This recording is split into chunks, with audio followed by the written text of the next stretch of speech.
Assalamualaikum warahmatullahi wabarakatuh. Bismillahirrahmanirrahim. Pada kesempatan kali ini masih pagi hari ya. Kita akan belajar bersama tentang strategi memberikan hutang. Nah, kita itu kita sebagai toko sembako di pedesaan. Bisa juga dijalankan di perkotaan. Ada yang bilang memberikan hutang itu akan mengurangi modal dan akan membuat toko kita bangkrut. Tapi sebaliknya, justru dengan kita memberikan hutang dagangan, hutang kepada pembeli kita, itu akan menjadi senjata paling ampuh yang sudah saya jalani. Dengan saya yang modalnya kecil dan mereka seperti minimarket, supermarket, toko-toko modern yang modalnya super besar, kecil dan super besar, itu alhamdulillah saya bisa bersaing karena saya bisa memberikan hutang. Kelebihan pertama strategi memberikan hutang, yang pertama, kita jualan juga mengejar ibadah. Di saat kita menolong orang, maka Allah menolong kita. Jadi, kelebihan pertama akan terjadi hubungan antara manusia dan manusia. Coba kalau teman-teman sedang susah, ada yang menolong, pasti akan ada ikatan silaturahmi, akan ada rasa yang erat lah. Jadi kadang-kadang kalau kita jual barangnya itu harga normal dan pesaing yang modalnya besar itu jual harga mahal, mereka tetap akan beli ke tempat kita karena udah hitungannya itu bukan pelanggan lagi tapi saudara. Jadi yang pertama, membuat pelanggan menjadi saudara. Kemudian yang kedua, itu adalah sebagai pembeda kita antara toko modern yang kebanyakan dikuasai oleh pemodal-pemodal besar dengan toko kecil seperti saya. Kelebihan kedua adalah itu jadi pembeda kita, saya sendiri ya, sebagai toko kecil dengan toko modern yang besar, yang memiliki modal yang besar, yang mungkin saya bersaing dalam bersaing modal saya nggak bisa, bersaing harga pun saya nggak bisa gitu. Tetapi dengan memberikan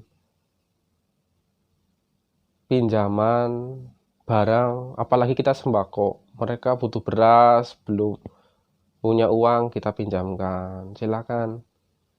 Kita fleksibel. Dalam agama saya, agama Islam, kurang lebih mengatakan seperti ini. Ada sebuah hadis mengatakan kalau misalkan kita memberikan pinjaman ke orang lain, misalkan barang itu senilai 100.000, sebelum orang itu mengembalikan melunasi hutang, setiap hari itu separuh dari pinjaman itu, yaitu 50.000 itu sebagai sedekah. Sampai nggak melunasi hutang pada waktu dia janjinya, misalkan janji seminggu, dia nggak melunasi hutang, kemudian janji lagi seminggu lagi, itu menjadi sedekah penuh 100.000 setiap hari. Jadi ada nilai ibadah, apalagi yang namanya sedekah itu nanti jadi pelipat rezeki kita.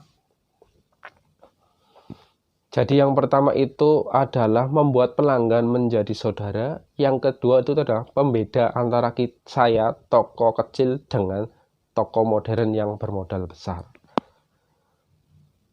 Yang ketiga tentunya kita harus mencadangkan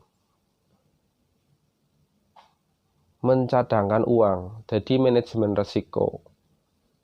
Artinya apa? Setiap usaha ada resikonya. Resikonya kita adalah memberikan pinjaman ke pelanggan berbentuk barang. Apabila tidak membayar, resikonya akan mengurangi modal. Tapi resiko itu lebih bagus karena resiko itu adalah resiko ibadah. Kalau udah nggak melunasi selama 1 tahun, udah dianggap sedekah, dihilangkan saja. Mungkin mereka lagi susah gitu.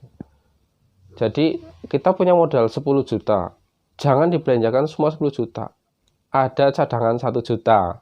Ini untuk anggaran orang hutang, 1-2 juta untuk anggaran orang hutang.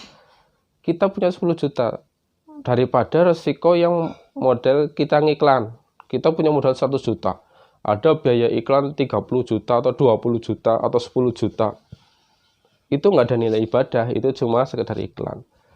Jadi ini adalah biaya iklan dengan nilai ibadah.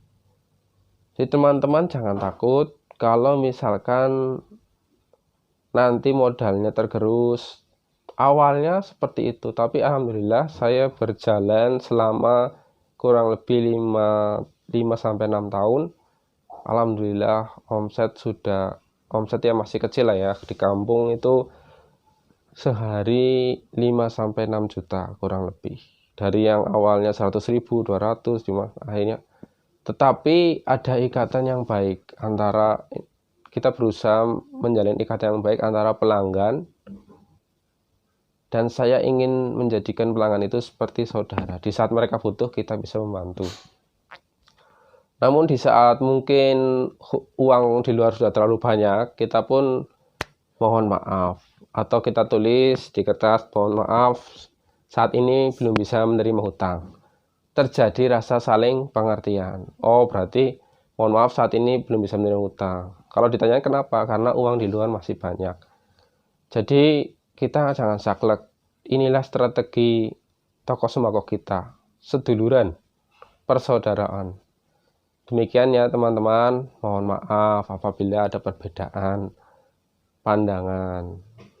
Namun intinya kita saling mendoakan semoga teman-teman sukses dan selalu diberi kesehatan di tengah pandemi sekarang ini. Wassalamualaikum warahmatullahi wabarakatuh.